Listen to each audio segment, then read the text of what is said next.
श्री गुरु श्री सूर्य नारायण जी की जय हो। कोटि कोटि प्रणाम। मैं गुरु श्री सूर्य नारायण जी का शिष्य सिविलाइजेशनों के प्रति आप सभी को आज सत्य से अवगत कराने आया हूँ।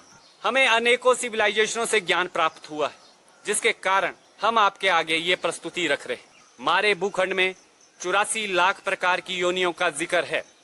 इनमें 9 लाख प्रकार के जलीय जीव हैं, पेड़ पौधे लताएं इत्यादि 20 लाख प्रकार की, कीड़े मकोड़े इत्यादि रेंगने वाले जीव 11 लाख प्रकार के, 4 पैरों पे चलने वाले पशु 30 लाख प्रकार के, आकाश में उड़ने वाले पक्षी 10 लाख प्रकार के हैं और 4 लाख प्रकार के मनुष्य हैं। 4 लाख प्रकार के मनुष्य में भी 80% मनुष्य योनियां भोग विलास और पेट पालने तक की ही दीक्षा को प्राप्त करते हैं। 10% मनुष्य की योनियां रिचुअल में फंसकर गलत दिशा की ओर मार्गी होती, आज के समय में आडंबर और भ्रष्टाचार का प्रचार करती।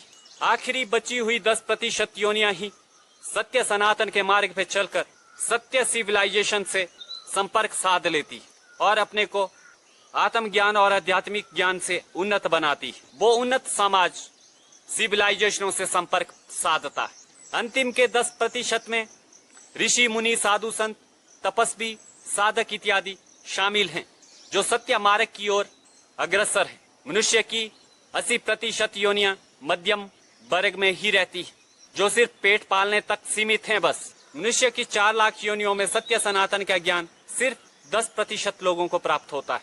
ये सौभाग्य इस भूखंड में। इसके अलावा लाखों सिविलाइजेशनें और लाखों प्रकार के रिचुअल हैं, जो आए दिन जोड़ तोड़ का कार्य करते रहते हैं। सरकार में भी दरबार में भी हम आपको सत्य से अवगत करा रहे हैं सिविलाइजेशन के प्रति, जिन्हें आप एलियन भी कहते हैं। 4 लाख प्रकारों के मनुष्यों में जो उन्नत हैं वो सिविलाइजेशनों से संपर्क साध सकते हैं, ये मेरा मत है।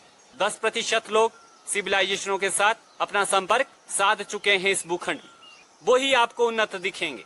बाकी मध्यम वर्ग का परिवार सिर्फ सेवक हैं, बस जो पेट पालने तक सीमित हैं, वो सब सेवक जन हैं। बस सेवा देना ही उनका भाव है। उन्हें इस तरीके का ज्ञान प्राप्त होता है। जो रिचुअल में फंसे होते हैं वो आडंबरी और भ्रष्टाचारी हो सकते हैं। जो 10% लोग सत्य सनातनीय मार्ग पे हैं, जो उन्नत हैं, उनका संपर्क सीधा सिविलाइजेशनों के साथ है। गुरु श्री सूर्य नारायण जी की कृपा से समझाने का प्रयत्न कर रहे हैं कि सिविलाइजेशन, जिन्हें आप एलियन भी कहते हैं, जो 10% के लोग हैं, उनके संपर्क सीधा सिविलाइजेशनों के साथ हैं। इन 10% लोगों में भी सुपर नेचुरल पावर रखने वाले मनुष्य हैं। जो 10% योनियां सिविलाइजेशन के साथ संपर्क बनाती है, उनका सीधा संपर्क प्रथम में सिद्धाश्रम के साथ होता है। इस भूखंड में सिविलाइजेशन का उदाहरण कलिकाल से ही प्रस्तुत है। सिविलाइजेशन के उदाहरण के तौर पे श्री कश्यप ऋषि की जितनी भी संतानें हुई, वो सारी सिविलाइजेशन ही तो थी। उनके दोबारा बाद में सिविलाइजेशन ही तो चली। सिविलाइजेशन हैं जो भूखंड में आए दिन संपर्क करती, आज भी वो संपर्क साध सकती। जो रिचुअल में फंसा होता है वो शक्तियों को आकार देने की कोशिश करता है। रिचुअल ऊर्जा के डार्क साइकिल में फंसता है। वहां से निकलना उनके लिए बहुत ही मुश्किल हो जाता है और पथ भ्रष्ट हो जाता है। चलिए हम सच्ची सिविलाइजेशन के ऊपर आपको कुछ बताते हैं, जिनका संपर्क हमारे से सीधे। इनके रंग रूपाकार तो कई प्रकार के हो सकते हैं। हमारे भूखंड के ठीक नीचे अतल लोक आता है, उसके ठीक नीचे बित्तल लोक आता है। मैं बित्तल लोक की बात कर रहा हूँ। बित्तल लोक में मेरा एक मित्र है, जिनसे हमारा संपर्क है। इसी प्रकार हमारा एक वीरों से संपर्क है। शायद कुछ सिविलाइजेशनें तो भूखंड पे ही विचरण करती। भूखंड में कई सिविलाइजेशनें अपना कार्य करती रहती हैं, कार्य पुराणता आती हैं और चली जाती। इनके मुख्यतः यहाँ पे किसी न किसी से संपर्क होते, जिनसे मिलने हेतु ये आते हैं, जिन्हें मैं वीर कहता हूँ। वीर की बातों से आप तभी ही अंदाजा लगा सकते हैं कि मेरे वीर ने हमारी वार्तालाप के बीच में एक बार किसी ने गुरने की दृष्टता की थी। ये जो वीर हैं, ये देखते देखते शून्यता से प्रकट होते। मैंने अनेकों वीरों को देखा। मेरा संपर्क इन वीरों से भी, और इनके कार्य और इनकी बोली हुई बातें प्राय पूर्ण होती। वो अपनी वाणी को पूर्ण करते। एक मनुष्य को निपटाने के लिए उनको मात्र 15 दिन लगे थे।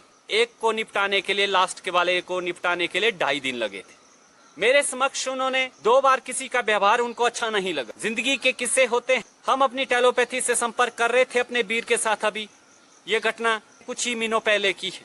मैं टेलोपैथी से एक वीर से संपर्क साध रहा था। उसी बीच में एक इंसान मुझे घूरने लगा। रास्ते में चलते हुए राह चलते में ही मैं टेलोपैथी से संपर्क साध चुका था। ज्यों ही मुझे घूरा, 1 बार 2 बार पलट पलट के जब वो देखने लगा, थोड़ा मेरा दिमाग उसके ऊपर चुभ गया, उस इंसान के प्रति जो मुझे घूर रहा था। मैं टेलोपैथी से अपने मित्र वीर से बात कर रहा था, बीच में कोई इंसान मुझे घूर रहा था।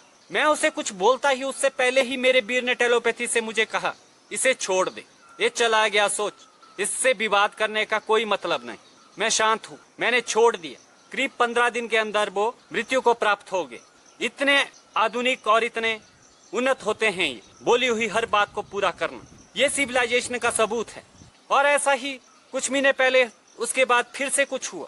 एक देव शक्ति ने उस क्रिया में 2.5 दिन के अंदर आदमी को उठाया था। सिर्फ 2.5 दिन के अंदर उसकी मौत हो गई। सिविलाइजेशन जो कार्य करती है ना, हमें वो समझ ही नहीं आता, क्योंकि इनको समझने के लिए कुंडली शक्ति को जागृत करना जरूरी है और आत्मज्ञानी होना जरूरी है। सिर्फ वो ही सिविलाइजेशन से मिलने में सक्षम होते हैं। आगे की प्रस्तुति में आपको इनके बारे में और ज्यादा जानकारी यहाँ पे प्राप्त होगी। खुशहाल रहें, अपने साधना क्षेत्र में आगे उन्नति करने के लिए योग, ध्यान और कुंडलिनी शक्ति की साधना में बने रहें। सिर्फ वो ही इन उन्नत समाज से जुड़ सकता है और इनसे संपर्क साध सकता है। योग, ध्यान इत्यादि के मार्ग पे चलने वाले साधक जनों के लिए नई नई देव सिविलाइजेशनों से संपर्क संभव। आने वाले निकट भविष्य में नई नई उन्नत देव सिविलाइजेशनों से आपका संपर्क जरूर होगा। अक्सर परीक्षा में उत्तीर्ण होने के बाद पुरस्कार रूप में उन्नत सिविलाइजेशनों से उनका संपर्क होता है। आप बने रहे। कई वर्षों के तप के बाद हम आपके समक्ष ऐसी प्रस्तुति रखने में सक्षम हैं। सत्य सनातन के आधुनिक शक्तियों से जोड़ने का हमारा जो मकसद है वो आपके आगे हम प्रस्तुत करते रहेंगे। आप हमारे साथ बने रहें। इस पेशकश में इतना ही, हमें इजाजत दें। परम अलख हिनंदा माता प्रिय की जय हो। शस्त्र कोटि कोटि प्रणाम। इजाजत।